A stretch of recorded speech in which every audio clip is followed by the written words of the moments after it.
इस वीडियो में हम देख रहे हैं सेट आइडेंटिटीज, जिसे सेट लॉस या सेट प्रॉपर्टी भी बोलते हैं। ठीक है, तो ये जो प्रॉपर्टीज हैं वो सभी सेट्स पे फॉलो होती हैं। कोई भी सेट अगर आपको गिवन है तो उन सभी में ये प्रॉपर्टीज फॉलो होती हैं। तो यहाँ पर हम यूज करने वाले हैं यू, जो कि एक यूनिवर्सल सेट है, और फाई, जो कि एक नल सेट है। तो फर्स्ट लॉ कौन सा है? Identity law. तो आइडेंटिटी लॉ में क्या होता है कि जो भी सेट आपको गिवन है, सपोज ए, उसके साथ अगर आप नल सेट का यूनियन करते हो तो उस केस में आपको वही सेट मिलेगा। आइडेंटिटी का मतलब क्या होता है कि किसी भी चीज़ में हम अगर कोई प्लस या मल्टीप्लाई करें तो भी हमें सेम वैल्यू मिले। जैसे सपोज अगर मेरी वैल्यू 2 है तो 2 में अगर मैं 0 को ऐड करूं तो भी मुझे 2 मिलेगा। तो 0 क्या है? एक आइडेंटिटी एलिमेंट है। ठीक है, या अगर मेरे पास 2 है और मुझे 2 ही चाहिए तो इसमें क्या मल्टीप्लाई करूं, मुझे 2 चाहिए, 2 मिले, तो मैं इसमें 1 का मल्टीप्लाई करूंगी तो मुझे 2 ही मिलेगा। तो 0 और 1, 0 प्लस के केस में आइडेंटिटी एलिमेंट होता है और मल्टीप्लिकेशन के केस में 1 आइडेंटिटी एलिमेंट होता है। तो सिमिलरली यहाँ पर क्या होगा कि सेट के साथ अगर आप नल सेट का यूनियन करो तो भी आपको ए सेट मिलना चाहिए, और अगर आप ए सेट के साथ इंटरसेक्शन करते हो यूनिवर्सल सेट का तो भी आपको ए मिलेगा। तो यहाँ पर क्या हुआ कि यूनियन करने पे, ए का नल सेट से यूनियन करने पे भी हमें ए सेट ही मिला, और ए का इंटरसेक्शन हमने जब यूनिवर्सल सेट से किया तो हमें ए ही मिलेगा, क्योंकि यूनियन क्या बताता है? दोनों का कॉम्बिनेशन। तो अगर ए सेट में 1 और 2 है, उसका यूनियन में अगर एम्प्टी से करती हूँ तो मुझे 1 और 2 ही मिलेगा, इसीलिए ए सेट ही मिलेगा। और अगर हम इंटरसेक्शन को देखें तो इंटरसेक्शन में क्या होता है? कॉमन वैल्यूज आती हैं। तो सपोज ए में 1 2 है तो यूनिवर्सल सेट में क्या होगा? यूनिवर्सल सेट में सारे नंबर्स होंगे 1 2 अप टू इन्फिनिटी। ठीक है, तो उस केस में क्या होगा? इन दोनों का आप इंटरसेक्शन करोगे तो भी आपको कॉमन एलिमेंट ए और 1 और 2 ही मिलेगा, यानी कि ए सेट ही मिलेगा। Second is commutative law.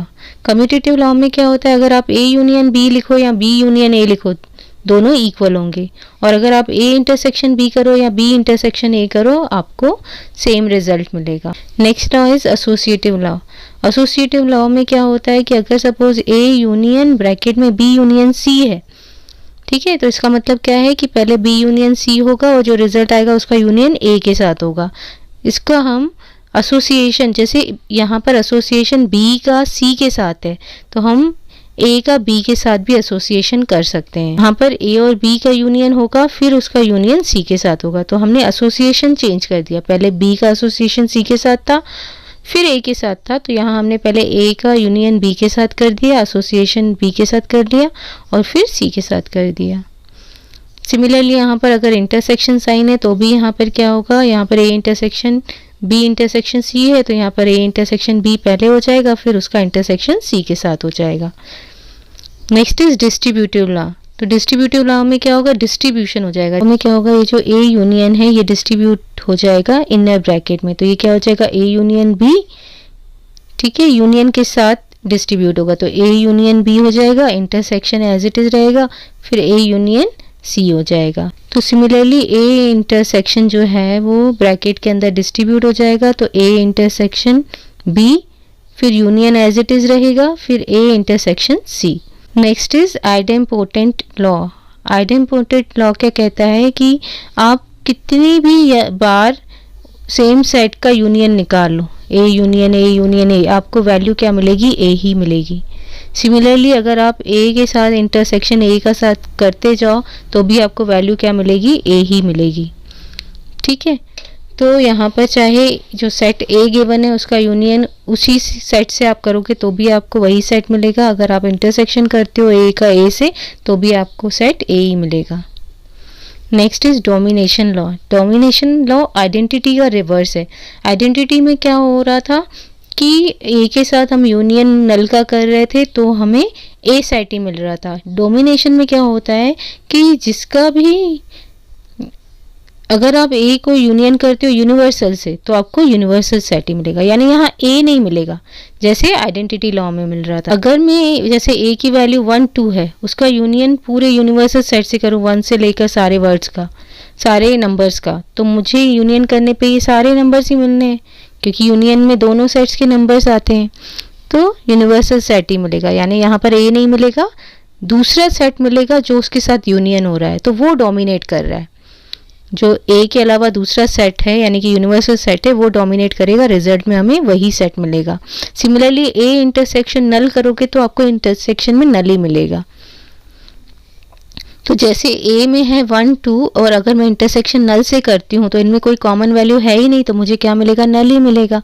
तो यहाँ पर भी नल ने डोमिनेट कर लिया, ए सेट नहीं मिलके हमें क्या मिला, रिजल्ट में null set. Next is complementation law, जिसे डबल कॉम्प्लीमेंट लॉ भी बोलते हैं, यानी कि ए के कॉम्प्लीमेंट का कॉम्प्लीमेंट, तो आपको ए सेट ही मिलेगा। ठीक है, तो नोटेशंस यहाँ पर अलग अलग यूज होती हैं। आपको कॉम्प्लीमेंट के लिए ए ऐसा लिखा मिलेगा, ए के ऊपर सी मिला लिखा मिलेगा या फिर बार मिलेगा। इन तीनों का ही मतलब क्या है, ए का complement. Next is absorption law.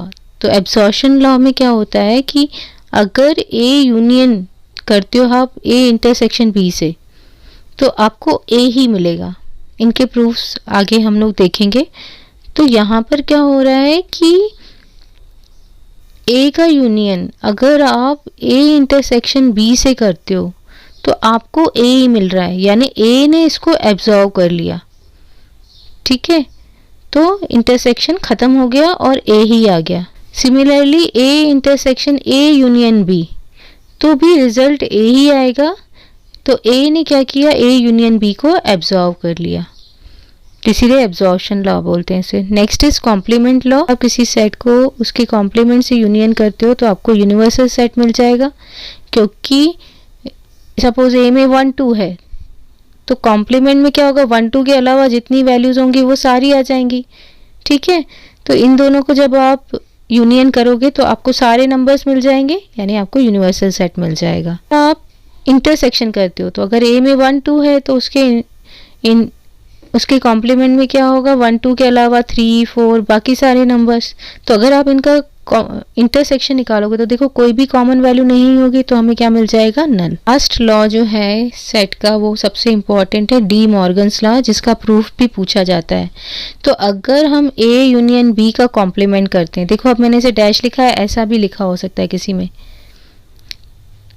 Question में हो सकता है ऐसा भी लिखा हो आपको, ए यूनियन बी का कॉम्प्लीमेंट, ऊपर बार लगाओ।